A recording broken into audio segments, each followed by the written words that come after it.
Corona की दूसरी लहर ज्यादा फैल रही है। ये संकट बढ़ता ही जा रहा है, लेकिन इससे भी बड़ा संकट उन लोगों के साथ है जो रोज कमाते खाते हैं। सरकार के सामने दुविधा है कि वो लॉकडाउन लगाए या नहीं। कुछ लोग इसका समर्थन कर रहे हैं तो कुछ लोग इसका विरोध कर रहे हैं।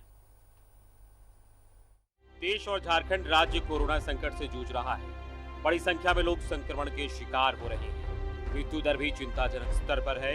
झारखंड में एक बार फिर वही लोग इस महामारी के प्रभाव की मार झेल रहे हैं जो पिछली बार हो रहे थे। आज संगठित क्षेत्र सबसे ज्यादा संकट झेल रहा है। एक्चुअली जो अभी हुआ है वो पूरी तरह से लॉकडाउन की स्थिति नहीं रही है, क्योंकि लोग सोच रहे हैं कि हाँ, अर्थव्यवस्था को भी कायम रखना है। तो फिर वही कश्मकश है जिंदगी और जीविका के बीच की।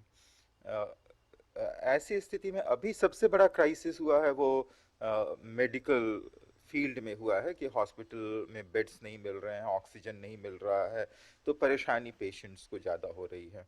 आर्थिक गतिविधियां बहुत हद तक चल रही है, लेकिन कोशिश की जा रही है कि सेफ डिस्टेंस मेंटेन कर सकें। जो लोग इकट्ठा करके सामान रख सकते हैं, जो थोड़ा सा आर्थिक रूप से संपन्न है, वे तो 1-2 महीने आराम से लॉकडाउन में रह सकते हैं।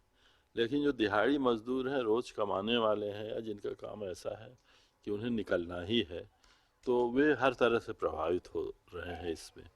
क्योंकि एक तो भोजन के लिए, कमाई के लिए उन्हें निकलना ज़रूरी है, दूसरा निकलने पर, संपर्क आने पर रिस्क ज़्यादा है संक्रमित होने का। जीवन और जीविका के बीच संघर्ष चल रहा है। झारखंड में भले ही अभी लॉकडाउन की घोषणा नहीं हुई हो, लेकिन सड़कों और बाजारों में भीड़ काफी कम हो गई है।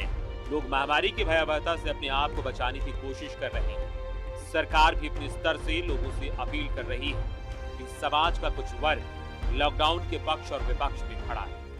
सर, लॉकडाउन तो नहीं होना चाहिए। क्या है कि सर, हम लोग कहाँ से खाएंगे पिएंगे? अच्छा, उसके अलावा मान लें कि हम लोग छोटा मोटा बिजनेसिया हैं और कहीं न कहीं कर्ज ले चुके हैं। अब उसको मान लेने की सरकार तो बोल रही है कि ये माने कुछ दिन किस्त नहीं देना है, अब ब्याज ले रही है।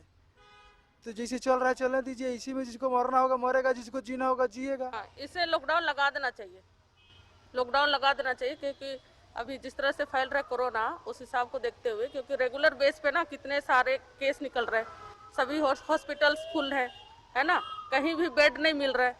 तो सरकार को ये कदम उठाना चाहिए, स्ट्रॉन्ग कदम, कि उसको लॉकडाउन कर देना चाहिए। सरकार अपने स्तर से महामारी के मद्देनजर अस्पतालों में स्वास्थ्य संबंधी जरूरतों को पूरा करने के लिए प्रयासरत है। फिर भी संक्रमण इतनी तेजी से फैल रहा है कि सरकार की व्यवस्था कम पड़ जा रही है। ऐसे में जनता का सहयोग महत्वपूर्ण माना जा रहा है और सरकार की अपील भी है कि लोग घरों से नहीं निकलें।